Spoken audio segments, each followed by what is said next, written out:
For Viking warriors, raids were a path to glory and gold. But for the women they captured, raids were about surviving the unimaginable. Some were enslaved, forced into labor, or sold across foreign markets, and in the worst cases, they were sacrificed to appease the gods of the men who destroyed their homes. Viking power wasn't built solely on conquest, it was built on women's stolen lives. In this video, we'll uncover what truly happened to the women captured after Viking raids. The Vikings came from the cold lands of Scandinavia, which is today's Norway, Denmark, and Sweden. Life there was harsh, the winters were long, the soil was thin, and survival was a daily struggle. People depended on the sea for food, trade, and escape. Out of this hard land grew a people shaped by need and ambition. They built strong ships that could sail across open oceans and slip through shallow rivers. With them, they reached places no one thought possible and took what they needed to live. Raiding began as survival, but soon it became something more, a way to gain wealth, power, and honor. The Vikings believed the gods rewarded bravery and strength. To die in battle meant eternal glory in Valhalla, Odin's great hall of warriors. So they sailed out not only for food and silver, but for fame, to prove their courage, to test their fate, and to carve their names into history with fire and blood. When the ships returned home, they carried more than silver and spoils. For the captured women, it was now a battle of survival. Here is what happened to them. The Annals of Ulster, an old Irish chronicle, told tales of what happened in 821 AD, when Vikings raided the coastal town of Howth. They didn't just steal goods, they carried off a great prey of women. These women were forced into slavery, or as the Vikings called it, thralldom. Thralls were the lowest class in Viking society. They cleaned, cooked, wove, worked the fields, and served without rest or rights. They were not seen as human, rather properties. Some ended up in the households of powerful jarls, where their lives became a cycle of labor and fear. Others were sold at bustling slave markets in Dublin, Hedeby, or Birka, and traded for silver, weapons, or wine.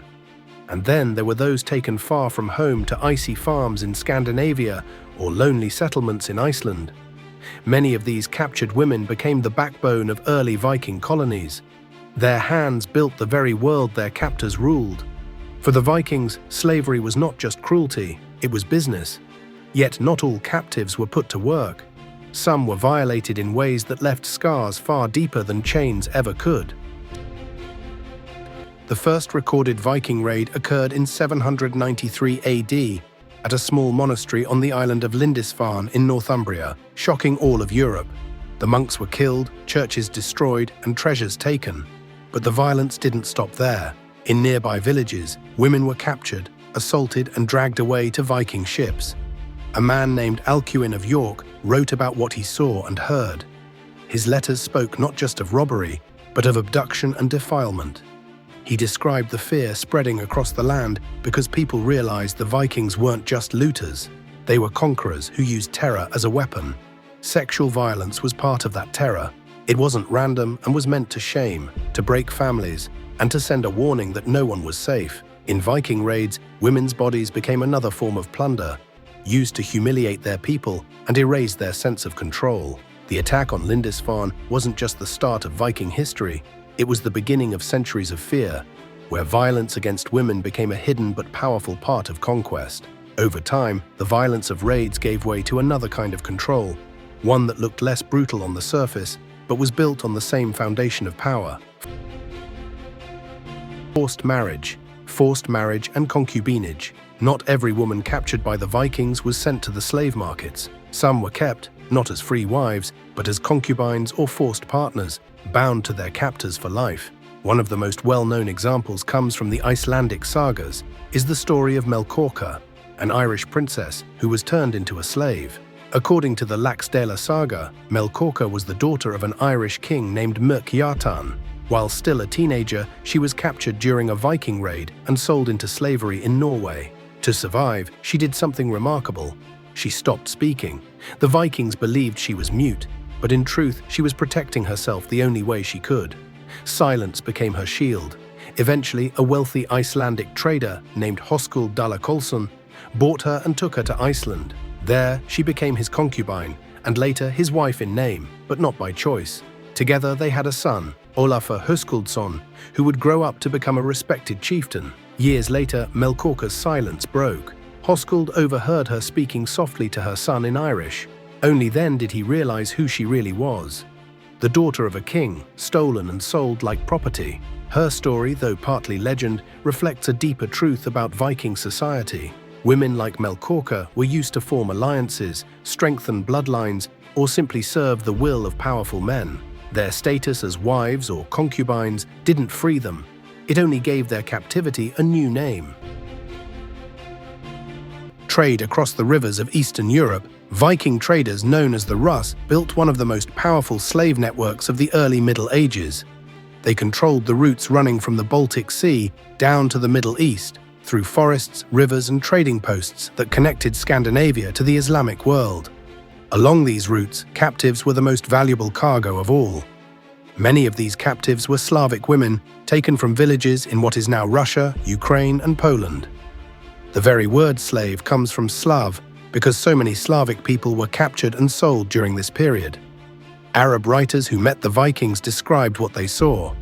Ibn Fadlan and Ibn Rustar, two chroniclers from the 10th century, wrote about Norse traders who brought women to markets in Baghdad and Constantinople and sold them for silver, silk, spices, and luxury goods. For the Vikings, human trafficking wasn't just a side business. It was an industry, a system that turned suffering into profit and helped fund their growing world of trade, exploration, and conquest. But not every captive was sold. Some were far too valuable to trade. Their worth lay in what others would pay to get them back. Enjoying the story so far? Drop a like and subscribe. It really helps us to keep uncovering forgotten tales like this one.